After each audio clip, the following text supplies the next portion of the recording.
सिंह के साथ मैं डिस्कस करूंगा, शेयर करूंगा। पहली खबर यह है कि सहाफ़ी एजाज सैयद ने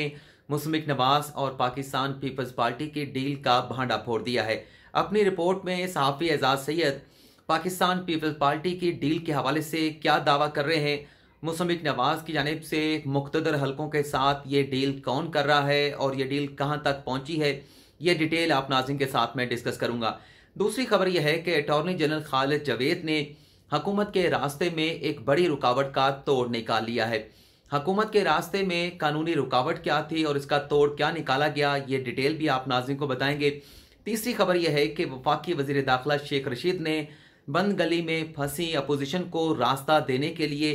एक मरतबा फिर पेशकश कर डाली है। ये पेशकश क्या है, इस पर भी आप नाज़रीन के साथ जो है वो हम गुफ्तगू करेंगे। लेकिन सबसे पहले बात कर लेते हैं कि मुस्लिम नवाज और पाकिस्तान पीपल्स पार्टी की डील के हवाले से खबर क्या है। नाज़रीन, आज एक रोजनामा अखबार में सहाफ़ी एजाज सैयद की मुस्लिम नवाज और पाकिस्तान पीपल्स पार्टी की इस मुबैना डील के हवाले से क्या खबर छपी है, ये डिटेल मैं पढ़ के आप नाज़रीन को सुना देता हूँ। अपनी रिपोर्ट में सहाफ़ी एजाज सैयद ये कहते हैं कि पाकिस्तान की सियासत भी अजब है, यहाँ जो दिखता है वो होता नहीं है और जो होता है वो दिखाई नहीं देता। अपोजिशन इत्तेहाद के मुश्तरका फैसले तो अपनी जगह पर, लेकिन इस इत्तेहाद में शामिल हर जमात की तरफ से ताकतवर हलकों के साथ मुकाओ या डील करने की कोशिशें अपनी अपनी जगह पर जारी हैं। मजीद इस रिपोर्ट में ये लिखा गया है कि ये बदकिस्मती है कि हर जमात अपने मफादात को हाथ में लेकर अपना भाव ताव करने के लिए तैयार है। मुस्लिम नवाज के हवाले से एजाज सैयद अपनी रिपोर्ट में ये लिखते हैं कि मुस्लिम नवाज के बानी नवाज शरीफ जिला वतन हैं और सदर शहबाज शरीफ जो है वो गिरफ्तार हैं। शहबाज शरीफ की रिहाई और लीगी क़यादत के मुकदमात से जान खुलासी के लिए रावलपिंडी में बैठे चौधरी निसार खामोशी से कोशिशें कर रहे हैं। तो एजाज सैयद ने दावा किया है कि मुस्लिम नवाज की जानिब से मुख्तदर हलकों के साथ डील की कोशिशें की जा रही हैं और ये डील की कोशिशें करने का जो मैंडेट दिया गया है वो शहबाज शरीफ की जानिब से चौधरी निसार को दिया गया है। आगे चल के अपनी रिपोर्ट में एजाज सैयद ये कहते हैं कि जाहिर है ये सब शहबाज शरीफ की रजामंदी पर, उनकी ईमा पर किया जा रहा है। अगर मुस्लिम नवाज की ताकतवर एस्टेब्लिशमेंट के साथ कोई ऐसी डील हो जाए जिसमें मरियम नवाज का मुस्तकबिल में कोई किरदार निकल आए तो डील करवाने वाले चौधरी निसार की पार्टी में बाइज्जत वापसी मुमकिन हो सकती है। इस सिलसिले में कहीं कुछ ना कुछ हो रहा है, लेकिन पेशरफ्त अभी तक नहीं हो सकी। यानी कि चौधरी निसार कोशिशें कर रहे हैं, लेकिन ताहाल वो नून लीग के लिए मुख्तदर हलकों से कोई डील हासिल करने, कोई रिलीफ हासिल करने में कामयाब नहीं हो सके, लेकिन कोशिशें जारी हैं। पाकिस्तान पीपल्स पार्टी के हवाले से एजाज सैयद अपनी रिपोर्ट में ये बताते हैं कि नून लीग की तरह पाकिस्तान पीपल्स पार्टी भी फौरी तौर पर अपने मुकदमात से जान छुड़ाने के लिए भाव-ताव कर रही है। कहीं पर कुछ अंडरस्टैंडिंग हो चुकी है। बड़ी ज़बरदस्त बात यहाँ पर करने जा रहे हैं एजाज सैयद, जिसमें वो ये कहते हैं कि जिसका एक इशारा कौमी एहतसाब ब्यूरो की पीपल्स पार्टी पर हाथ हौला रखो की पॉलिसी से नजर आता है। पार्टी चाहती है कि उनके खिलाफ फेक अकाउंट के जो केसेस हैं उन्हें इस्लामाबाद से कराची या सिंध में मुंतकिल कर दिया जाए। मामला सुप्रीम कोर्ट में ज़ेर इल्तवा है और नैब ने इस मामले पर जो कानूनी जवाब तैयार किया है, बड़ी अहम बात करने जा रहे हैं। ये कहते हैं एजाज सैयद के इस मामले पर कि आसिफ अली जरदारी के फेक अकाउंट के जो केसेस हैं उन्हें इस्लामाबाद से कराची मुंतकिल कर दिया जाए। इस मामले पर नैब की जानिब से जो जवाब तैयार किया गया है इसमें पीपल्स पार्टी की दरख्वास्त पर एतराज़ नहीं किया गया। जवाब जब सुप्रीम कोर्ट में जमा कराया जाएगा तो सबकी आंखें खुल जाएंगी। तो नाज़रीन, ये तो मैं आपको पहले भी कह चुका हूं कि नैब जो है वो मुबैना तौर पर पाकिस्तान पीपल्स पार्टी के फैसिलिटेटर का किरदार अदा कर रहा है। चंद रोज पहले जो हाई कोर्ट में आसिफ अली जरदारी की 8 रुपए की मुबैना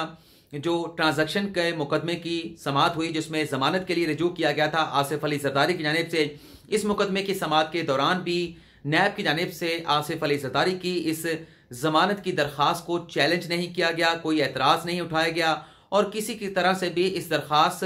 पर जमानत देने को सपोर्ट भी नहीं किया गया। यानी कि बज़ाहिर जो बात कर रहे हैं एजाज सैयद, वो कहीं ना कहीं जो है वो लग रहा है कि डील किसी हद तक जो है वो पाकिस्तान पीपल्स पार्टी की हद तक हो चुकी है, लेकिन मुस्लिम नवाज जो है वो अपनी हद तक कोशिशें जारी रखे हुए हैं चौधरी निसार के थ्रू कि उनकी भी मुख्तदर हलकों के साथ किसी ना किसी तरीके से डील हो जाए। ये जो मुकदमात उनके खिलाफ बनाए गए हैं, इन मुकदमात से खुलासी हो जाए और शहबाज शरीफ को भी जेल से किसी ना किसी तरह से रिहाई मिल जाए। तो ये खबर दी गई है, एक बड़ी खबर है जो दी गई है सहाफ़ी एजाज सैयद की जानिब से, कि किस तरह से एक तरफ तो आवाम को ये कहा जाता है अपोजिशन की जानिब से कि हम किसी के साथ डील नहीं करेंगे, हमारी हुकूमत के खिलाफ जो तहरीक है इस तहरीक को हम लेकर चलेंगे और इसी तहरीक के जरिए हम हुकूमत का खात्मा करेंगे।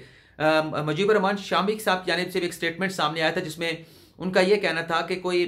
खाला जी का बाड़ा नहीं है कि आज अपोजिशन जो है वो हुकूमत को गिराने का ऐलान कर दे और कल हुकूमत जो है वो घर चली जाएगी। तहरीक इंसाफ भी नवाज शरीफ को हटाने के लिए लॉन्ग मार्च लेकर आई थी, लेकिन उस लॉन्ग मार्च का नतीजा क्या निकला, नवाज शरीफ को पाकिस्तान तहरीक इंसाफ जो है वो वजारत उस्मा से नहीं हटा पाई थी। लेकिन बाद अज़ा मुजीबर रहमान शामी ये कहते हैं कि पनामा के मुकदमे में, अकामा के मुकदमे में नवाज शरीफ जब नाहल हुए तो फिर वो वजारत उस्मा से हाथ धो बैठे। तो ये जो अपोजिशन कहती है कि हम अपनी इन कोशिशों से या हुकूमत के खिलाफ तहरीक चलाकर हम हुकूमत को घर भेज देंगे, तो ये किसी तरह से मुमकिन नहीं है। अब ये बातें सहाफ़ियों को जाने से भी करना शुरू कर दी गई हैं। दूसरी जो खबर थी कि अटॉर्नी जनरल खालिद जवेद ने हुकूमत के रास्ते में एक बड़ी रुकावट का तोड़ निकाला है। पहले तो ये बता देते हैं कि रुकावट क्या थी। नाज़रीन, चंद रोज पहले इलेक्शन कमीशन ऑफ पाकिस्तान की जानिब से यह एलामिया जारी किया गया था कि सेनेट के इंतखाबात का जो शेड्यूल है वो 11 फरवरी को जारी कर दिया जाएगा। ये हुकूमत के लिए परेशान कुन खबर इस तरह से थी कि एक तरफ तो 3 से 4 रोज में ना पार्लियामेंट से जो आईनी तरमीमी बिल पेश किया गया है कि सेनेट का इलेक्शन ओपन बैलेट के जरिए करवाया जाएगा, ना तो ये बिल पार्लियामेंट से पास हो सकता है, क्योंकि अपोजिशन की जानिब से तो साफ कह दिया गया है कि हम इस मामले पर हुकूमत के साथ कोई ताउन नहीं करेंगे। तो ये बात तो फिर साबित है कि आईनी तरमीम में हुकूमत को किसी किस्म की कामयाबी के इम्कानात मौजूद नहीं। हुकूमत की कामयाबी का सिर्फ एक ही चांस है, वो ये है कि सुप्रीम कोर्ट से अगर फैसला हुकूमत के हक में आ जाता है। लेकिन अभी तक कल 8 फरवरी होगी और आज तक जो है अटॉर्नी जनरल अपने दलाइल इस रेफरेंस पर जारी रखे हुए हैं। इसके बाद सूबाई जो एडवोकेट जनरल्स हैं उनके दलाइल होने हैं, उसके बाद स्पीकर कौमी असम्बली के वकील आएंगे, चेयरमैन सेनेट के वकील आएंगे, इलेक्शन कमीशन के वकील आएंगे, और उसके बाद जो आज़ाद हैसियत में लोग आए हैं, जमात इस्लामी भी आ चुकी है, मौलाना फजल रहमान की जमात आ चुकी है, रजा रब्बानी आ चुकी हैं। तो ये 10 फरवरी तक इस केस का फैसला होता हुआ नजर नहीं आ रहा। फैसला जो भी हो, चाहे हुकूमत के खिलाफ हो चाहे हुकूमत के हक में हो, लेकिन 10 फरवरी तक ये फैसला आता हुआ दिखाई नहीं दे रहा था। लेकिन ये जो शेड्यूल जारी किया गया हुकूमत के लिए मुश्किल ये थी कि अगर 11 फरवरी के बाद सुप्रीम कोर्ट से फैसला उनके हक में आ जाता है तो शेड्यूल जारी होने के बाद हुकूमत कोई लेजिस्लेशन करके सेनेट का इलेक्शन जो है वो ओपन बैलेट के जरिए करवाने की पोजीशन में नहीं, उनके लिए मुश्किल हो जाएगा। तो अब हुकूमत का जो अटॉर्नी जनरल, जिसे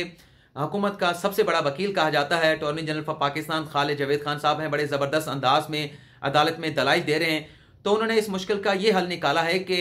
शेड्यूल जारी होने के बाद तो ऑर्डिनेंस जारी नहीं हो सकता, तो उन्होंने अदालत का फैसला आने से पहले, इलेक्शन कमीशन का शेड्यूल आने से पहले ही ये ऑर्डिनेंस बनाकर हुकूमत को भिजवा दिया है, जिसको मशरूत कर दिया गया है अदालती फैसले के साथ। इस ऑर्डिनेंस में ये लिखा गया है कि सेनेट का इलेक्शन जो है वो सीक्रेट बैलेट के जरिए होगा, लेकिन अगर सुप्रीम कोर्ट से फैसला आ जाता है तो फिर सेनेट का इलेक्शन जो है वो कानून में तरमीम करके इसी ऑर्डिनेंस के जरिए, जो कि एक्टिव हो चुका होगा, जो कि इनफील्ड हो चुका होगा, तो फिर सेनेट का इलेक्शन जो है वो ओपन बैलेट के जरिए करवाया जा सकता है। तो एक बड़ी कानूनी रुकावट को इस अंदाज से बड़े ज़बरदस्त तरीके से अटॉर्नी जनरल ने जिस तरह से केटर किया है, काउंटर किया है, मैं तो शायद समझ रहा था कि शायद हुकूमत के लिए मुश्किलात पैदा हो जाएंगे, लेकिन इसका रास्ता बड़ा ज़बरदस्त निकाला है अटॉर्नी जनरल खालिद जवेद ने। लेकिन अभी जैसे ये खबर सामने आई उसके बाद अपोजिशन की जानिब से, ख़ास तौर पर पाकिस्तान पीपल्स पार्टी की जानिब से हुकूमत के इस इक़दाम को मज़म्मत की जा रही है, तशवीश का इजहार किया जा रहा है। बिलावल भुट्टो जरदारी ने तो ये कहा है कि ये हुकूमत जो है ये ऑर्डिनेंस जारी करके अदलिया को बदनाम करना चाहती है, पार्लियामेंट की बहुत बेतौकीरी करना चाहती है, तो हम ऐसे किसी ऑर्डिनेंस को एक्सेप्ट नहीं करेंगे। अब अपोजिशन एक्सेप्ट कर न करे, लेकिन बहरहाल काबीना की जानिब से इस ऑर्डिनेंस की मंजूरी दे दी गई है और इस बात का इम्कान मौजूद है कि आज नहीं तो कल इस ऑर्डिनेंस को बाकायदा मंजूर कर लिया जाएगा सदर मुमलिकत आरिफ अलवी की जानिब से और नोटिफाई भी कर दिया जाएगा। तो एक बड़ी पेशरफ्त हुई है सेनेट का इलेक्शन ओपन बैलेट के जरिए कराने के मामले पर हुकूमत की जानिब से, अटॉर्नी जनरल खालिद जवेद खान साहब की जानिब से। तीसरी खबर के शेख रशीद ने आज जो पेशकश की है बंद गली में फंसी अपोजिशन को रास्ता देने के लिए। शेख रशीद आज 92 न्यूज़ की जो 6th एनिवर्सरी थी उस पर आए हुए थे। उन्होंने 92 न्यूज़ की 6th एनिवर्सरी का जो केक है वो भी काटा। तो उसके बाद उनके साथ जो सियासी गुफ्तगू की गई तो उसमें शेख रशीद का यह कहना था कि मीडिया पर तो हम बेशक एक दूसरे के खिलाफ, हुकूमत अपोजिशन के खिलाफ बयान देती रहे, अपोजिशन मीडिया पर हमारे खिलाफ बयान देती रहे, लेकिन हकीकत यह है कि हम अपने दिल में जो है वो कुछ थोड़ी सी जगह रखते हैं कि अगर किसी जगह पर जाकर अपोजिशन के साथ बातचीत करनी पड़े तो वो दिल में कहीं ना कहीं कुछ ना कुछ जगह मौजूद हो।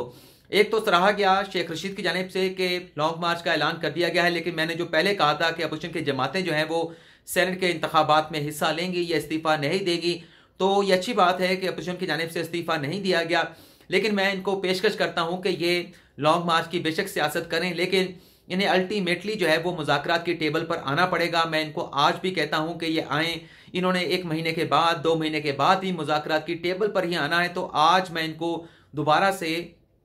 मुज़ाकरात की पेशकश करता हूं कि आए हमारे साथ बैठें, इनकी जो भी बातें हैं, इनके जो भी इश्यूज़ हैं उस पर हम बात करने के लिए तैयार हैं। तो एक मरतबा फिर हुकूमत ये चाह रही है, बल्कि वज़ीर दाखिला शेख रशीद ये चाह रहे हैं कि अपोजिशन जिसके पास